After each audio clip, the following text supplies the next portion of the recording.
Dernier épisode du 2e livre de Samuel. Sortez les mouchoirs. Cette fois-ci, ça y est. Là, vraiment, je suis désolé, mais le prochain épisode, c'est un autre livre. Normalement, si vous avez suivi, vous savez qu'aujourd'hui, vous avez le droit à un châtiment divin. C'est toujours notre structure concentrique. On a commencé par un châtiment divin, une liste de dignitaires officiels, une prière, et puis ensuite, on a remonté dans l'autre sens. Prière, liste, et maintenant, pour terminer, châtiment divin. Bon, on y va, bonne écoute. Et puis, il faudra quand même qu'on arrive à résoudre le mystère de notre épilogue construit de manière concentrique.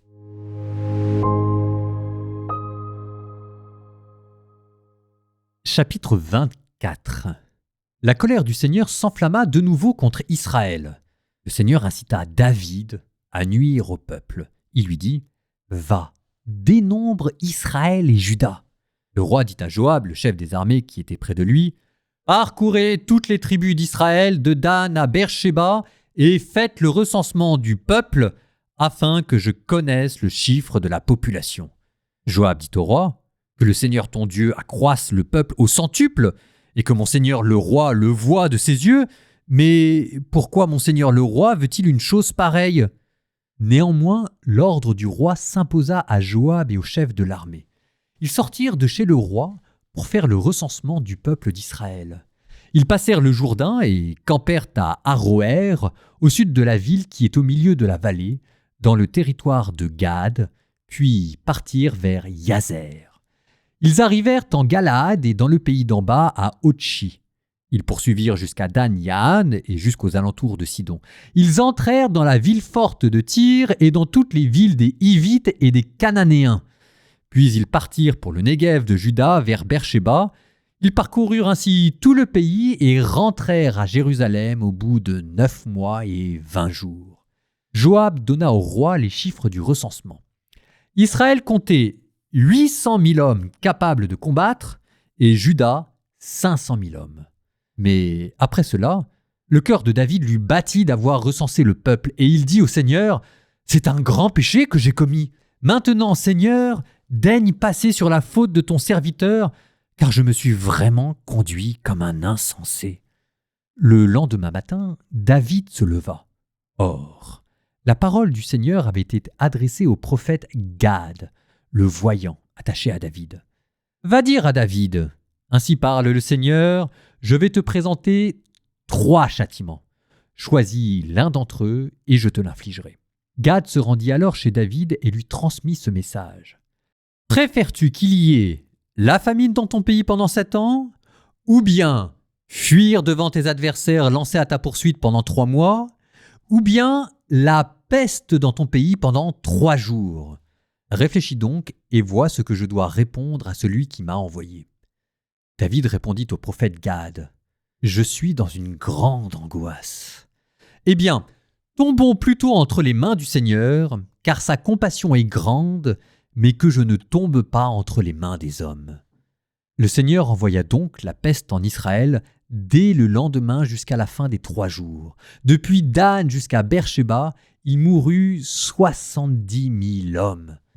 Mais lorsque l'ange du Seigneur étendit la main vers Jérusalem pour l'exterminer, le Seigneur renonça à ce mal, et il dit à l'ange exterminateur, « Assez, maintenant retire ta main. » L'ange du Seigneur se trouvait alors près de l'aire à grains d'Arona le Jébuséen. David, en voyant l'ange frapper le peuple, avait dit au Seigneur, « C'est moi qui ai péché, c'est moi qui suis coupable. Mais cela, le troupeau, qu'ont-ils fait?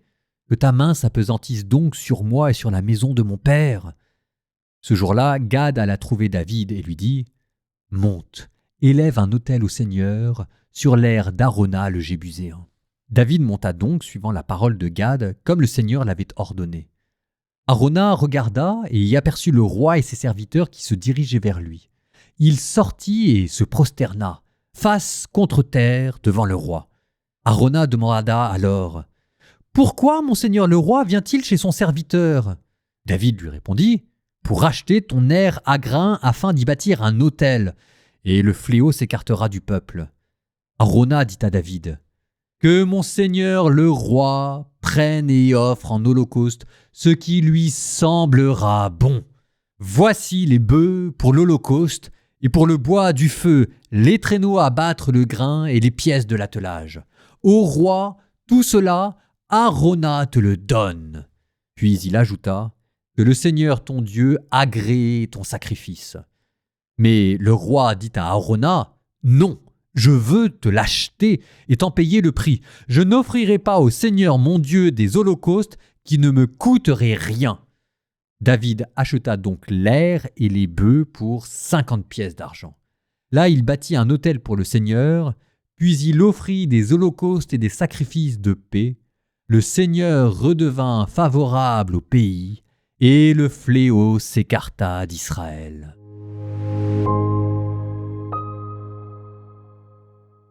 Alors on a cette histoire de structure concentrique à résoudre. Ok, mais d'abord je signale quand même que terminer un livre par une malédiction, il y a quelque chose de cet ordre-là dans cet épisode que vous venez d'entendre, c'est pas la première fois que vous entendez ça dans un livre biblique. Souvenez-vous du livre du Deutéronome, souvenez-vous de la bénédiction de Jacob à la fin de la Genèse. Terminer par un avertissement solennel, ça c'est la grande tradition biblique. Autre chose aussi, avant de parler de la structure concentrique, je garde ça pour la fin, je reviens sur cet épisode de peste. Parce qu'on se dit, c'est un peu comme notre famine, il y a 2-3 chapitres, c'est quand même bizarre, on a l'impression de faire un retour en arrière dans la théologie. Bon, en même temps, on n'a jamais dit que l'Ancien Testament, c'était le sommet de la révélation. Hein. Alors, on prend ses lunettes, on rebranche son cerveau, on sort ses livres, et puis le texte biblique, on le potasse. Si jamais vous voulez qu'il livre ses secrets, on y va, et ça doit sentir la sueur, cette affaire. Et la meilleure chose que j'ai trouvée, d'ailleurs, c'est dans la Bible de la liturgie, il y a une très bonne note de bas de page que je vais commenter. Je cite. « Il est bon de faire la distinction entre les faits que le narrateur rapporte et les conceptions religieuses par lesquelles ces faits sont articulés entre eux. Je le dis à ma manière. Si vous voulez comprendre ce texte, il faut se mettre dans la peau d'un Israélite du 6e siècle avant Jésus-Christ et réfléchir comme lui réfléchissait. » Je continue. L'auteur a cherché à relier des faits avec ses conceptions religieuses qui attribuaient à Dieu la causalité directe de tout ce qui arrive sans faire la part des causes secondes. Bon, j'ai perdu tout le monde, alors je le réexplique. À cette époque-là, les gens ne savaient pas comment fonctionnait ni la peste, ni la famine, ni quoi que ce soit. On n'avait pas découvert le cycle de l'eau, on n'avait pas découvert la circulation atmosphérique, enfin voilà quoi. Et donc Dieu était vu derrière tous les phénomènes naturels. Derrière tout ce qui se passe de bizarre, les gens de l'époque voyaient la main de Dieu.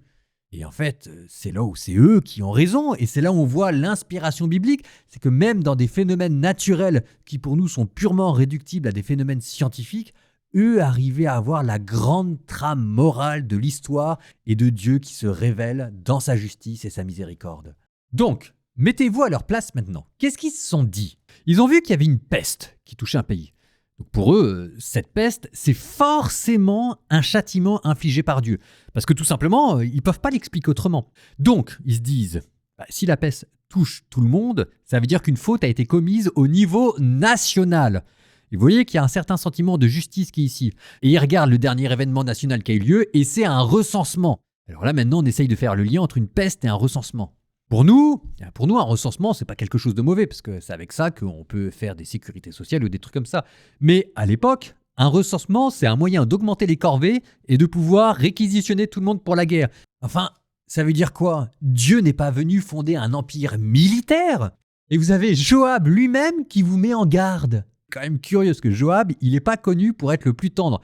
Donc si vous voulez, quand Joab vous met en garde, vous savez que vous êtes en train d'outrepasser votre pouvoir. C'est Dieu qui donne la victoire, et que vous ayez une armée nombreuse ou une armée petite, ça n'empêchera pas Dieu de vous donner la victoire. Donc, ce que ça veut dire derrière, c'est que David n'a pas confiance dans la capacité de Dieu de pouvoir sauver son peuple.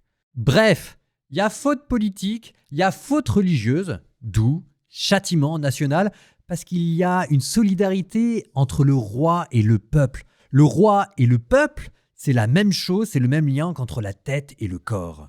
Mais le texte ne s'arrête pas là, c'est déjà assez fin, mais vous voyez maintenant comment est-ce que de manière mystérieuse, brutalement, la peste s'arrête juste aux alentours de Jérusalem. Parce qu'il y a la prière de David, parce qu'il y a des étrangers, et que les étrangers, ils n'ont pas été recensés, et que les étrangers, ils y sont pour rien. C'est Sodome et Gomorrhe, mais mis à l'envers.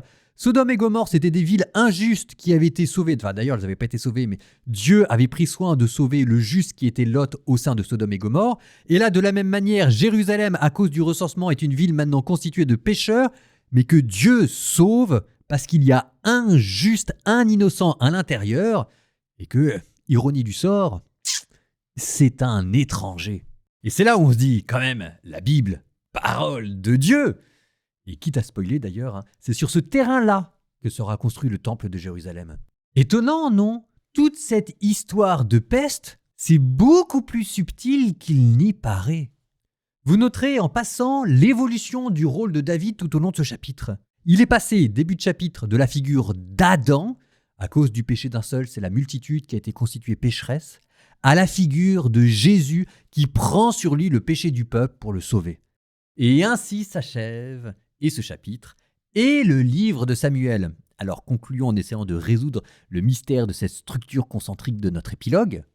Regardez, on a eu 2 histoires de châtiment divin, une famine et une peste, et dans les 2 cas de figure, d'ailleurs c'était à cause d'un roi, Saül et David, mais dans les 2 cas de figure, David participe à arrêter le châtiment divin en faisant faire des sacrifices. David, prêtre.